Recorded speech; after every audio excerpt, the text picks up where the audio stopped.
तो current affairs के आज के अंक पे हम कुछ महत्वपूर्ण करंट अफेयर्स को पढ़ने जा रहे हैं जो कि आपके आगामी परीक्षा के दृष्टिकोण से सबसे प्रभावी, सबसे कारगर और सबसे सिलेक्टिव करंट अफेयर्स है।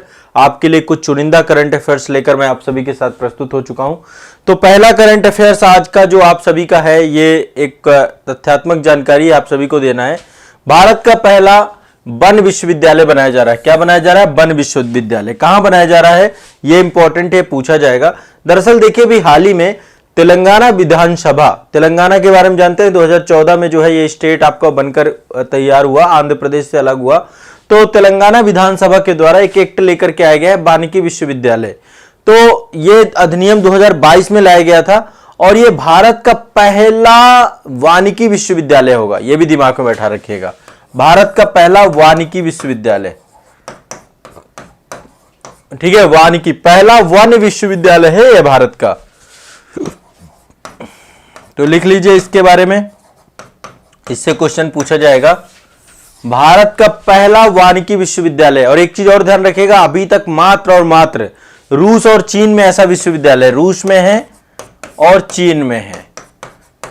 ठीक है, और तीसरे नंबर पे आपका भारत है, थर्ड आपका भारत है, नंबर 1, नंबर 2, नंबर 3। तो वानिकी विश्वविद्यालय ये दिमाग में बैठा रखना है, भारत का तीसरा विश्वविद्यालय है। और जो तेलंगाना सरकार के द्वारा जो है हैदराबाद में वानिकी कॉलेज और अनुसंधान संस्थान जो आपका है उसी का विस्तार करने का निर्णय लिया गया है, जो आपका FCRI है।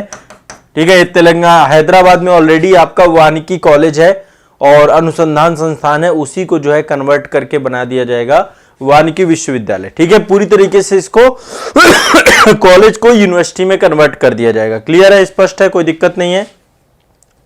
ठीक है, तो ये वानिकी विश्वविद्यालय बन रहा है। कब बना, कब इसको लेकर 13 सितंबर 2022 को जो है खबर आई थी।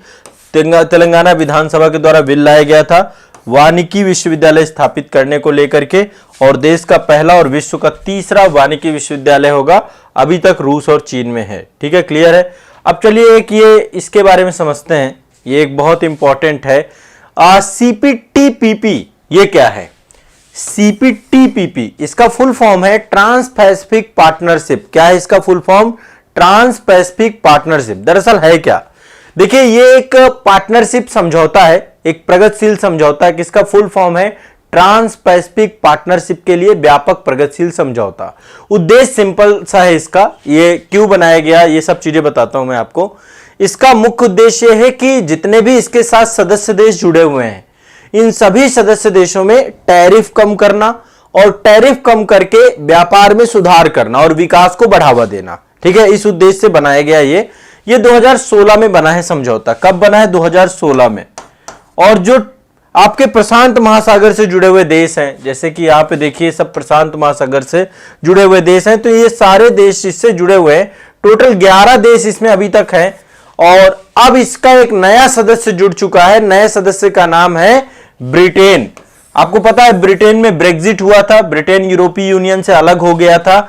उसके बाद से आपका जो है CPTPP ये जो है उसके लिए एक बहुत महत्वपूर्ण जो है मंच है, जहां से वो अपनी इकोनॉमी को बूस्ट करने का प्रयास करेगा। तो ट्रांस पैसिफिक पार्टनरशिप में ब्रिटेन की एंट्री हो चुकी है। ब्रिटेन एक नए सदस्य के तौर पे जुड़ चुका है। कब हुआ ये? 21 मार्च 2023 को। 21 मार्च 2023 को। पहले तो ये ध्यान रखिएगा, यूपीएससी में तो डायरेक्टली इससे क्वेश्चन आता है, स्टेट पीएससी में भी आपसे वन लाइनर क्वेश्चन कुछ ना कुछ पूछेगा। तो ट्रांस पैसिफिक पार्टनरशिप क्या है? जो इसके सदस्य देश हैं वहां पे टैरिफ कम करना, व्यापार को जो है प्रोग्रेसिव बनाना, और इसी उद्देश्य के लिए पूरा का पूरा comprehensive and progressive agreement for trans pacific partnership, comprehensive and progressive agreement for trans pacific partnership CPTPP, trans pacific partnership के लिए व्यापक और प्रगतिशील समझौते के तौर पे है। आपका 2016 में समझौता हुआ और ट्रांस पैसिफिक पार्टनरशिप के तहत उत्पन्न हुआ। ठीक है, तो 11 सदस्य देश हैं इसमें। अब 11 सदस्य देश कौन कौन से हैं इसमें? देखिए ऑस्ट्रेलिया है, ब्रुनेई है, कनाडा है, चिली है, जापान है, मलेशिया है, मैक्सिको है, न्यूजीलैंड है, पेरू है, सिंगापुर है, वियतनाम है। ठीक है, फिर से एक बार नाम ले रहा हूं मैं सारे के सारे। कनाडा है, ऑस्ट्रेलिया है, ब्रुनेई है, चिली है, जापान है, मलेशिया है, मैक्सिको है, न्यूजीलैंड है, पेरू है, वियतनाम है और सिंगापुर है। और अभी आपका नया सदस्य के तौर पे जुड़ चुका है, ये भी ध्यान रखिएगा, ठीक है। ब्रिटेन भी इसका सदस्य बन चुका है। तो ब्रिटेन में जैसे ही ब्रिटेन जुड़ा है, इसके बाद जो है इस मंच का जो है वैश्विक तौर पे एक प्रभाव ज्यादा बढ़ेगा। और अब जैसे यूरोपीय संघ जो है आपका ब्रिटेन अलग हो चुका है, तो ब्रिटेन के लिए भी ये एक बड़ा मंच बनेगा व्यापार को लेकर के, ठीक है। ये भी दिमाग में बैठा के रखना है। क्लियर है, स्पष्ट है। सीपीटीपीपी का नया सदस्य कौन बना है? ब्रिटेन। इससे क्वेश्चन पूछेगा और आप लोगों को जानना चाहिए। अगला चलते हैं, नेक्स्ट आपका जो है, हाँ ये देखिए, ये बैठक हुई थी और उसी बैठक में तय किया गया था। आप सभी को पता है भारत की पहली रीजनल रेल बन रही है। और बन क्या रही है? वैसे बन के चालू भी हो रही है, एक ट्रायल इसका स्टार्ट हो चुका है। भारत में जो है आपका पहली रीजनल रेल बनाई जा रही है, रैपिड नेशनल कैपिटल रीजन में। एक संस्था देखिए आपकी, national capital region transport corporation, जिसको हम बोलते हैं एनसीआरटीसी। एनसीआरटीसी एक ये संस्था है। जो आपका एनसीआर है ना, वहां पर जो है ट्रांसपोर्टेशन को लेकर के पूरी की पूरी संस्था बनाई गई है, एनसीआरटीसी। क्या नाम है? एनसीआरटीसी। यहां पर देखिए एनसीआरटीसी का लोगो है, ट्रेनों में लगा हुआ है। तो भारत की पहली रीजनल रेल आपकी बनाई जा रही है, कहां से कहां तक? जो आपका सराय काले खां है, आपका सराय काले खां, गाजियाबाद और मेरठ को, तीनों को आपस में जोड़ेगा। सराय काले खां पड़ता है दिल्ली में, हजरत निजामुद्दीन रेलवे स्टेशन है जो अक्षरधाम है, उसके पास ही आपका हजरत निजामुद्दीन रेलवे स्टेशन। वहां से मेरठ को जोड़ने के लिए पहला जो है आपका रैपिड रेलवे कॉरिडोर बनाया जा रहा है।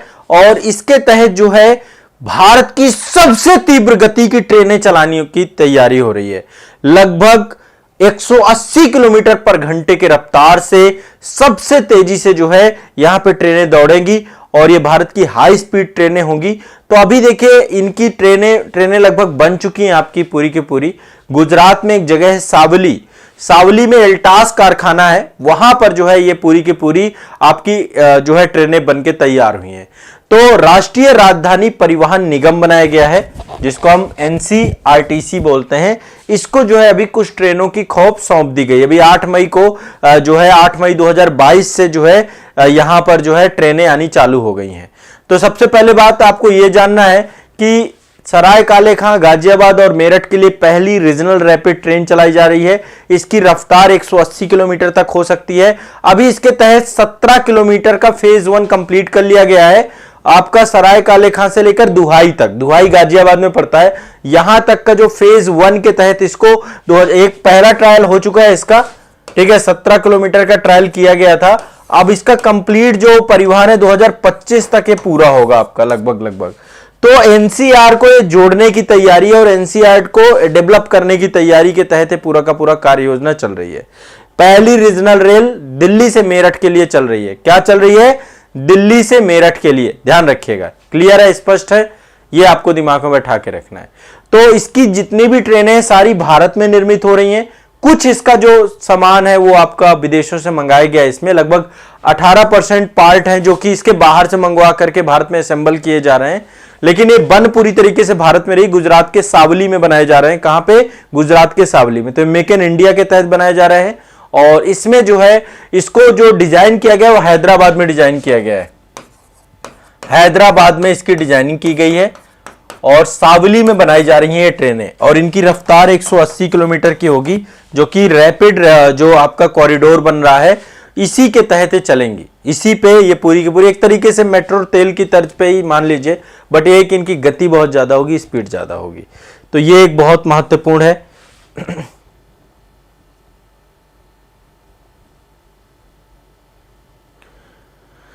चलिए मैं बाकी कमेंट आप लोगों के बाद में देखूंगा, आराम से जो है आप लोगों को देखना है। नहीं अमित कुमार जी, ब्रिटेन 12वां कंट्री है। मतलब कि जो मैंने इससे पहले बताया कि ब्रिटेन के अलावा 11 कंट्री है, ठीक है। ब्रिटेन आपका 12वें नंबर पे आएगा, ब्रिटेन को जोड़ के नहीं है। ब्रिटेन आपका जो है किस नंबर पे है? हाँ मैं एक बार फिर से आपको नाम बता दे रहा हूं, 11 के 11। ब्रिटेन 12वां है, किसमें? सीपीटीपीपी में। Australia, Brunei, Canada, Chile, Japan, Malaysia, Mexico, New Zealand, Peru, Singapore, Vietnam.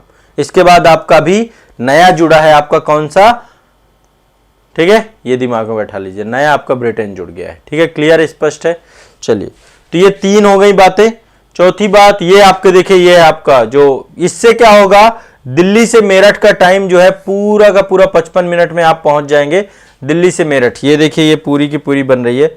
ये आपका सराय काले खां है और यहां से ये रूट है आपका गाजियाबाद होते हुए मुरादनगर, मोदीनगर, और ये आपका जो है मोदीपुरम है एक जगह मेरठ में, मोदीपुरम को जोड़ेगा ये सराय काले खां को। ये पूरी की पूरी ट्रेन का रूट है। एनसीआरटीसी के लिए ये पूरी की पूरी आपकी नई जो है बन रही है ये। ठीक है, चलिए, ये दिल्ली में एक तरीके से ताल कह सकते हैं, ताल है, झील तो बहुत बड़ी होती है। कुतुब मीनार है आपका ना दिल्ली में, महरौली के पास कुतुब मीनार के पास एक झील है जिसका नाम है अनंग ताल, माफ करेगा, अनंग ताल। अनंग ताल को भी राष्ट्रीय स्मारक घोषित किया गया है।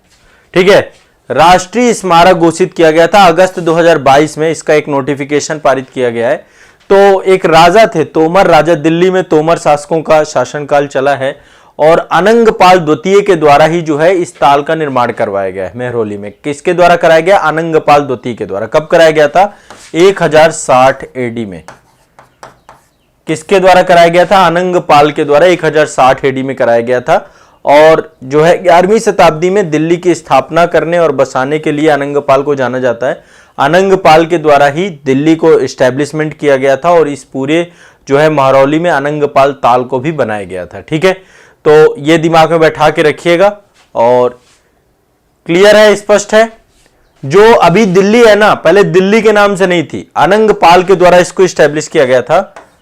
तोमर शासक थे अनंगपाल जी। ठीक है, पहले दिल्ली का नाम जो इन्होंने जब बनाया था तब इसका नाम था ढिल्लिकापुरी, ढिल्लिकापुरी। बाद में दिल्ली हुई है आपकी। ठीक है, तो इन्होंने काफी सारी चीजें यहां पे बनाई हैं। और जो है एक चौहान शासक थे सोमेश्वर, बड़े प्रतापी शासक थे। इनके अभिलेखों में हमें जानकारी मिलती है इसके बारे में कि पहले दिल्ली को जो है इनके द्वारा बसाया गया, अनंगपाल जी के द्वारा, ढिल्लिकापुरी के नाम से, और इन्हीं ने ही अनंग ताल बनाई गई थी। ठीक है, तो यहां पर जो है एक तरीके से बहुत ऐतिहासिक है, हिस्टोरिकल ताल है, ये आप देख सकते हैं, ये है आपका। तो इसको राष्ट्रीय स्मारक के तौर पर घोषित किया गया है। ठीक है, अनंगपाल तोमर जी की ये निशानी है, उनके द्वारा इसको एस्टेब्लिश किया गया और राष्ट्रीय महत्व स्मारक प्राधिकरण के द्वारा ये गजट नोटिफिकेशन जारी कर दिया गया है। और इसके जो है पुनरुद्धार को लेकर के भी काफी ज्यादा जो है इस पे काम किया जा रहा है, बजट जारी करके इसका पुनरुद्धार और इसमें जो इसको फिर से बेस्ट, मतलब क्योंकि राष्ट्रीय स्मारक बनने के बाद जो है फिर से इसको रीस्टैब्लिश करेंगे। ठीक है, चलिए, देखिए, एक टाइम्स पत्रिका है और टाइम्स पत्रिका के द्वारा 100 प्रभावशाली लोगों की सूची जारी की जाती है। ठीक है, 100 प्रभावशाली लोगों की सूची जारी की जाती है। तो अप्रैल 2023 में एक सूची आई है आपकी टाइम्स पत्रिका की। कब आई है, अप्रैल 2023 में। और इसके तहत विश्व का सबसे प्रभावशाली व्यक्ति, आपको पता है कौन है, शाहरुख खान, इनको अवार्ड मिला है। विश्व का सबसे प्रभावशाली व्यक्तित्व का जो है अवार्ड किसको मिला है, बॉलीवुड अभिनेता शाहरुख खान को। ठीक है, अप्रैल 2023 में सूची जारी की गई है, अप्रैल 2023 में सूची आई है और इसमें 100 लोगों का पोल में पहले नंबर पे आए हैं। एक तरीके से जो है मैगजीन के द्वारा जो है क्या किया जाता है, पोल कराया जाता है, उसमें से जो नंबर 1 होता है, तो शाहरुख खान को सबसे ज्यादा। इसके दूसरे नंबर पे देखिए, ईरान में काफी लंबे समय तक हिजाब विरोधी प्रदर्शन चल रहे थे, तो वहां पर जो महिलाएं हिजाब का विरोध कर रही थी उनको दूसरे नंबर पे उनका स्थान आया। पहले नंबर पे तो आपके शाहरुख खान है भारत के, दूसरे नंबर पे हिजाब विरोधी ईरानी महिलाओं का ग्रुप है, ईरानी महिलाओं का ग्रुप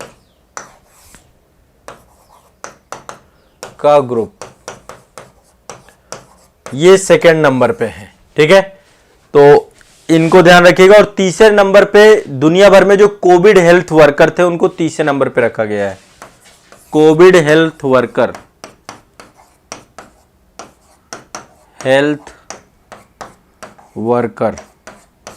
ठीक है, तो ये दिमाग में बैठा के रखें। नंबर 1 में शाहरुख खान, संभवतः क्वेश्चन पूछ लेता है, पीसीएस वगैरह में ये मतलब इस तरीके की चीजें आती हैं।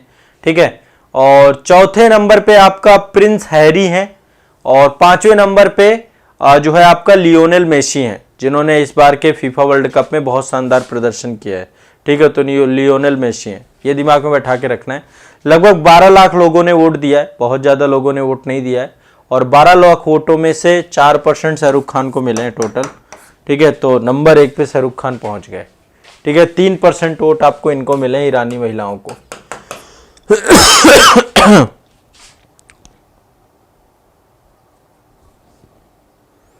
क्लियर है, स्पष्ट है? इंटरनेशनल लेवल पे दिमाग में बैठा लीजिएगा।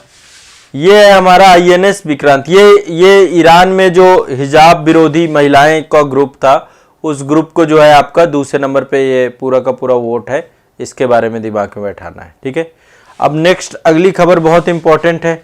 अगली खबर आती है आईएनएस विक्रांत से। आप जानते हैं नौसेना का ये जंगी जहाज है, और इस जहाज एक तरीके से अपने आप में जहाज कहूँ, ये पूरा का पूरा शहर है, ये पूरा का पूरा शहर समेटे हुए। तो आईएनएस विक्रांत जो है हमारी नौसेना का हिस्सा बन चुका है। ये देख सकते हैं आप, आईएनएस विक्रांत है ये, और भारत का पहला स्वदेशी विमान वाहक पोत है। इसमें विमानों को जो है आप जो है यहाँ पे लैंड करा सकते हैं, यहाँ से आप कहीं पर भी। तो आईएनएस विक्रांत भारतीय नौसेना का हिस्सा हो गया है। विक्रांत का मतलब है वीर, है ना, विजयी, विक्रांत से जो है जुड़ा हुआ है। तो 2 सितंबर 2022 को नौसेना के साथ इसको सम्मिलित कर दिया गया। प्रधानमंत्री जी के द्वारा कोच्चि में आयोजित एक समारोह आयोजित किया गया था, जिसमें नौसेना को दे दिया गया है। तो समुद्र में तैरते हुए शहर के तौर पे आप देख सकते हैं अपने आप में, और 20,000 करोड़ की लागत से जहाज बनाया गया था। यहां पर एडवांस लाइट हेलीकॉप्टर्स, मिग-29 लड़ाकू विमान, ये सारे विमानों को ये संचालित कर सकता है। इसके ऊपर जो है ये उतर सकते हैं, यहां से टेक ऑफ कर सकते हैं, और इस तरीके से हमारे नौसेना की शक्ति को जो है मजबूत बनाने का काम आईएनएस विक्रांत के द्वारा किया जाएगा। ठीक है, तो ये आपको ध्यान रखना है। लगभग 30 एयरक्राफ्ट एक साथ ले जा सकता है, और वो किसी भी कैटेगरी के आपके हो सकते हैं। ठीक है, सिंपल सा यदि आप इसको देखें आकार इसका, तो इसका आकार 2 फुटबॉल के मैदान के बराबर है। 2 फुटबॉल के बड़े बड़े मैदान जैसे होते हैं ना, अब आप देख सकते हैं कितना बड़ा आकार है इसका। 2 फुटबॉल मैदान जितना बड़ा है आपका ये। ठीक है, तो आईएनएस विक्रांत जो है आपका जुड़ चुका है। आईएनएस विक्रांत के साथ ही नौसेना का नया फ्लैग भी अभी जारी किया गया था। ठीक है, नौसेना को नया फ्लैग दिया गया है। नए फ्लैग का जो है आपको, तो उसमें जो है जो नया फ्लैग है उसमें जो है छत्रपति शिवाजी महाराज की सील लगी हुई है। ठीक है, छत्रपति शिवाजी महाराज को जो है वहां पर लगाया गया है, ध्यान रखिएगा। बाकी मैं नए फ्लैग को अभी तो यहां पर इमेज नहीं ले पाया हूं, मैं आपको नेक्स्ट उसमें इसका दिखा दूंगा नौसेना का नया ध्वज कौन सा है। ठीक है, तो नौसेना के लिए नया ध्वज भी यहां पर आपका दिया गया है। नेक्स्ट, ये एक बहुत इंपॉर्टेंट करंट अफेयर्स है, बहुत ही इंपॉर्टेंट है, बहुत ही महत्वपूर्ण है। लद्दाख में जो है देश की पहली नाइट स्काई सेंचुरी बनाई गई है। नाइट स्काई सेंचुरी कहां पे? लद्दाख में। यहां पे क्या होगा, आप नाइट स्काई सेंचुरी के तौर पे, मतलब कि आप जो है क्या कर सकते हैं, आराम से लुत्फ उठा सकते हैं अंतरिक्ष का। ठीक है, तो लद्दाख में एक जगह है हेनले, कहा क्या है जगह? हेनले। हेनले क्षेत्र में जो है आपकी ये सेंचुरी बनाई गई है। कहां पे? हेनले क्षेत्र में, ध्यान रखना है। ये देश की पहली नाइट स्काई सेंचुरी है, देश की पहली। ठीक है, अभी आने वाले 3 महीने में बन के तैयार हो जाएगी। तो ये एक बहुत महत्वपूर्ण परियोजना के तौर है। इसके तहत खगोल पर्यटन को बढ़ावा दिया जाएगा।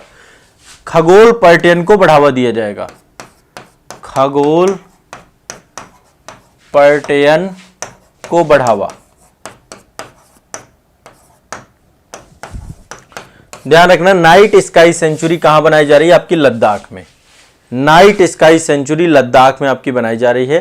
ठीक है, और ये बहुत इंपॉर्टेंट है आपकी।